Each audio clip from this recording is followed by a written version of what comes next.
Okay, have a good day, students. Today we are going to see about some more detail about this simple harmonic motion. So what are the characteristics of simple harmonic motion? Generally, the simple harmonic motion is abbreviated as SHM. Now the characteristics of simple harmonic motion.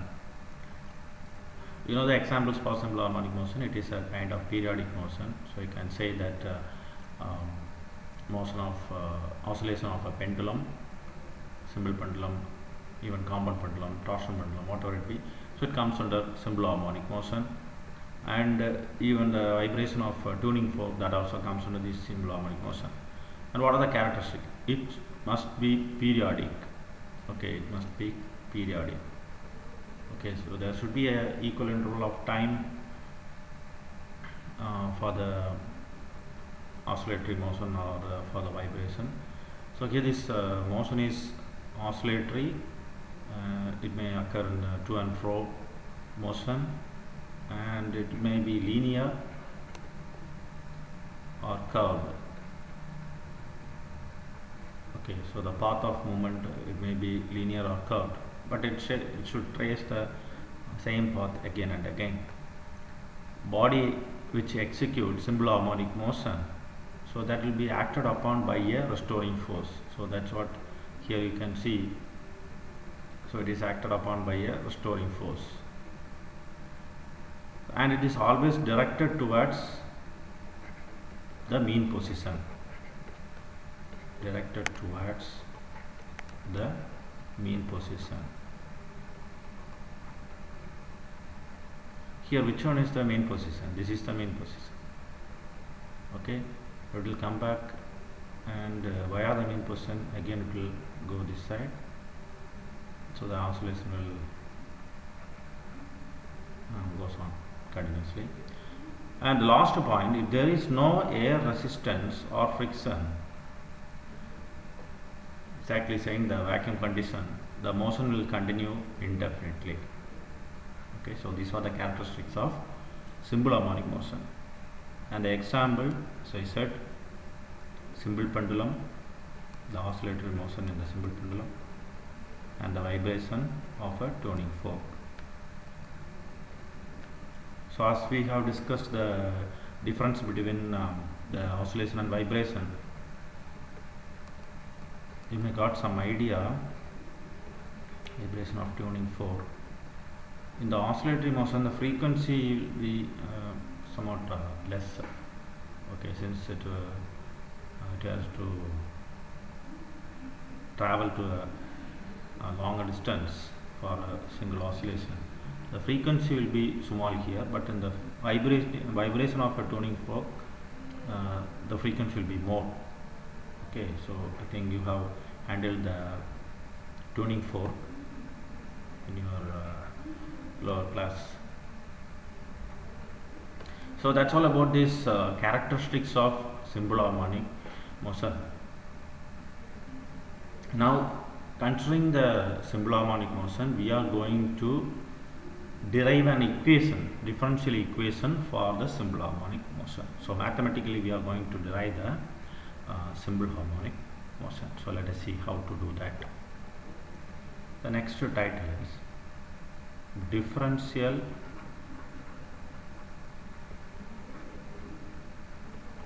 Equation of simple harmonic motion. Okay, so here you can consider a particle which is executing a simple harmonic motion. So it may undergo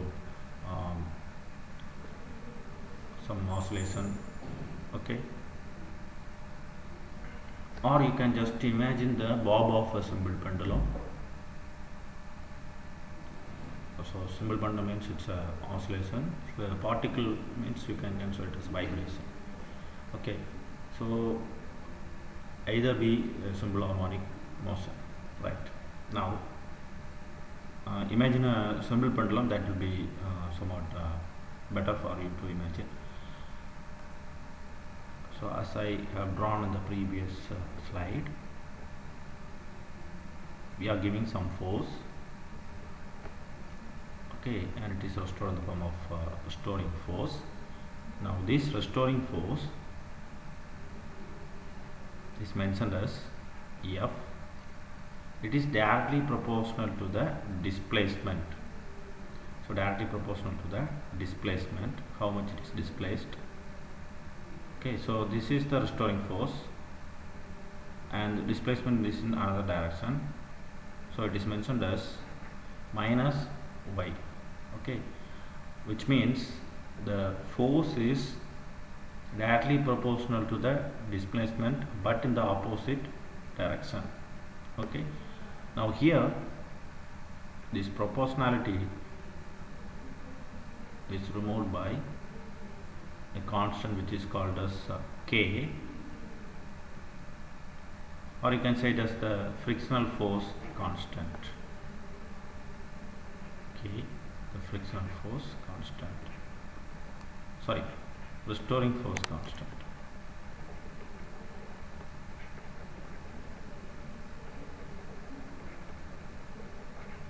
Right? Okay, now let us see how to derive this equation. So as you know, when a particle or a body which is applied with some force, it obeys the Newton's second law. So as you know, the Newton's second law, that is the force is directly proportional to the rate of change of momentum. Rate of change of momentum. Hope you know the formula for momentum. So that is momentum is equal to mass into velocity. So here the rate of change of momentum means rate of change of velocity will be there, then only the momentum will change. So if there is a rate of change of velocity, then it is said to be acceleration. So F is equal to mass into acceleration. So this already you know. So here you apply the same.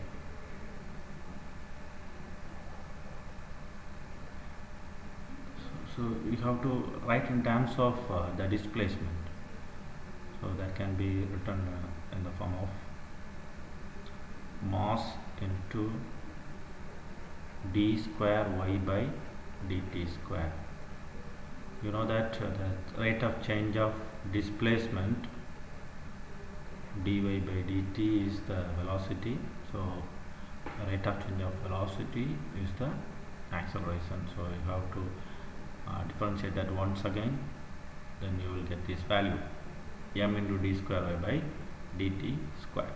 Okay, now here we consider this as equation number 1 and this as 2. Now equate these two equations. From this, equating equation 1 and 2. Now from this, m into d square y by dt square is equal to minus k y. Okay, hope you understood up to this. Let us move on to the next step. So from this, m into d square y by dt square plus k into y is equal to 0. Okay, we have taken this to the left hand side. இப்போ இதில் பார்த்தீங்கன்னா then d square y by dt square plus k by m. So you are dividing it by m throughout. இல்லை அப்படின்னா right hand சைடில் வச்சுருக்கும் போதே இது இந்த பக்கம் வந்துச்சுன்னா you know that is divided by m தான். So here you have to mention as d square by dt square plus k by m into y is equal to 0. Now this can be written as d square y by dt square plus this is written as omega square into y. So what is omega square? That is the k by m. So k by m, what is k? You know, that is the restoring force constant. Okay, so from this omega square is taken, so this k by m is written as omega square. So the general solution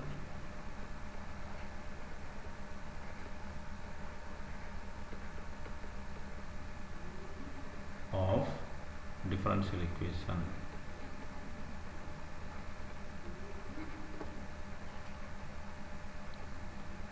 for simple harmonic motion. So since this is a differential equation, okay, so this equation 3 is the exact differential equation for the simple harmonic motion. Okay, so equation 3 is the differential equation for simple harmonic motion. Now the general solution of this differential equation, so you know there is some solution for this kind of differential equation. For this differential equation, it is mentioned as y is equal to a into sine omega t plus phi. Okay, so this is the solution for this equation. So this represents the simple harmonic motion or simple harmonic waveform like this. So a sinusoidal wave.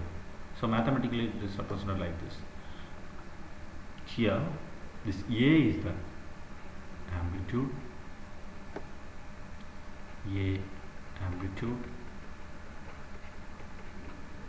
and as I said, it is a sine wave. So sine of omega t, omega is nothing but the angular frequency. Normally it is mentioned as 2 pi nu or 2 pi f. Okay, and t is the time parameter, then phi is the t time phi phase. There is any angular phase change. If you compare two simple harmonic motion, if there is any phase change, if another one waveform that is starting from this position, then you have a phase difference. Okay, so this is 0, pi by 2, and here it is pi. So here the phase difference is pi by 2. So that's what I mentioned here. So y is equal to a sine omega t plus phi. If there is no phase difference, then generally you can write it as y is equal to a sine omega t. So that is better. Okay. In this simple harmonic motion, there are two different types of simple harmonic motion. One is angular simple harmonic motion.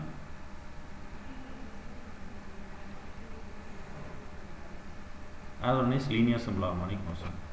This one is mentioning the linear simple harmonic motion. Let me tell you about the angular simple harmonic motion.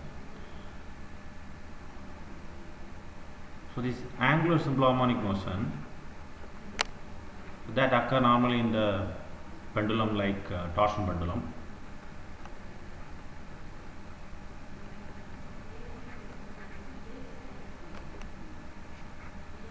So in the previous lecture I explained about this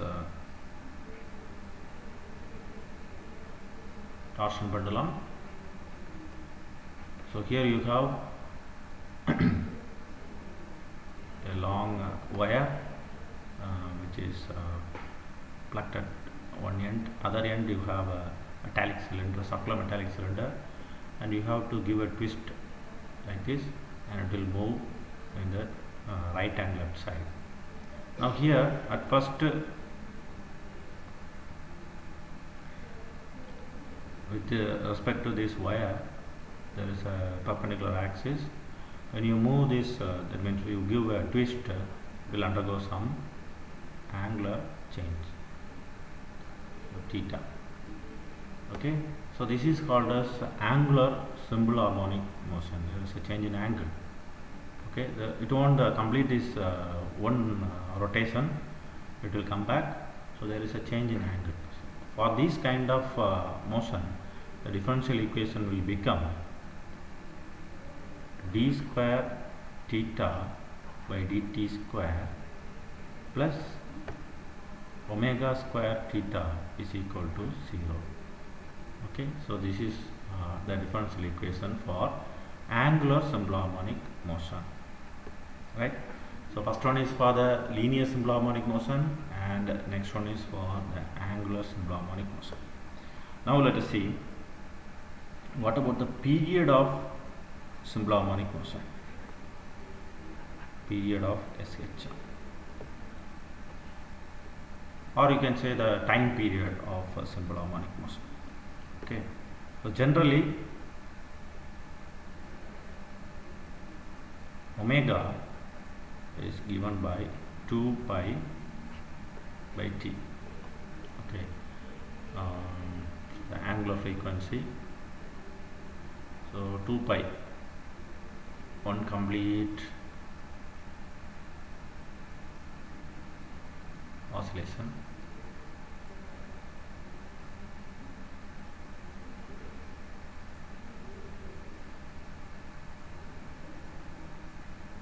This is a maximum displacement, and coming back to the mean position, then to the negative direction. Just imagine a simple pendulum. This is complete or oscillation. Okay, so for one oscillation, so 0, pi by 2, pi, 3 pi by 2, 2 pi. So omega is given by 2 pi by t. From this, what we want to find, that is t is equal to 2 pi by omega. Okay, well, so you want to find this.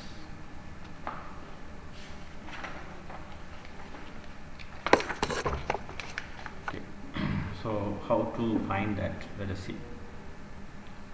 You want to find this 1 by omega. Okay, this 1 by omega. So let us see how to find that.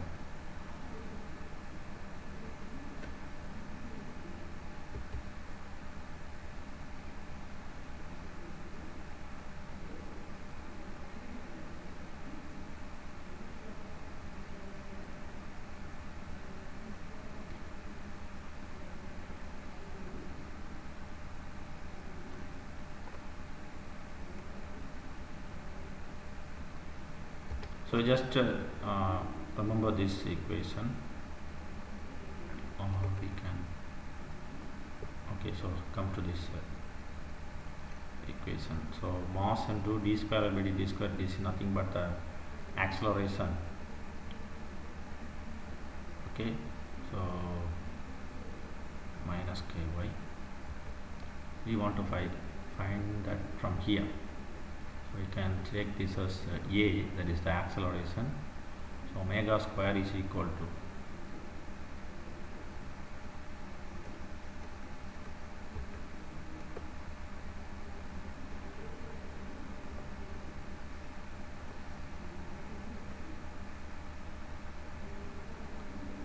so in that equation a is equal to minus omega square into y.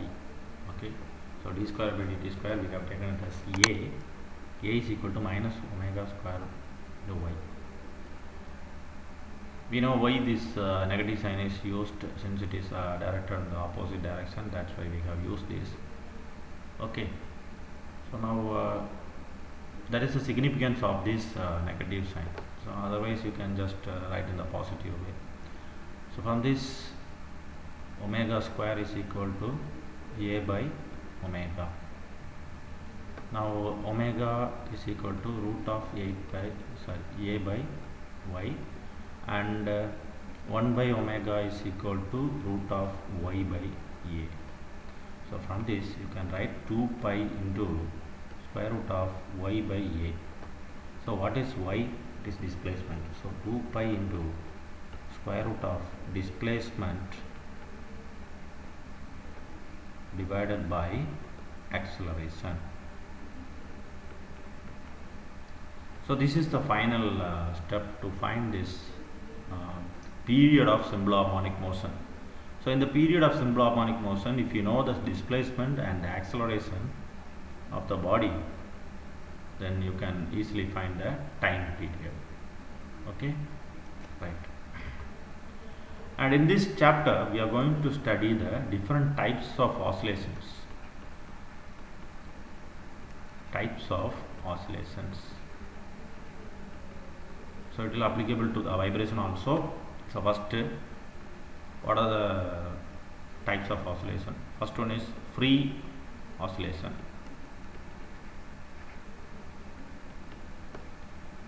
So without any disturbance externally, it will vibrate by its own, then it is called as free oscillation. Then damped oscillation. Damped oscillation. This oscillation will be affected by something. So free oscillation means it will keep on going.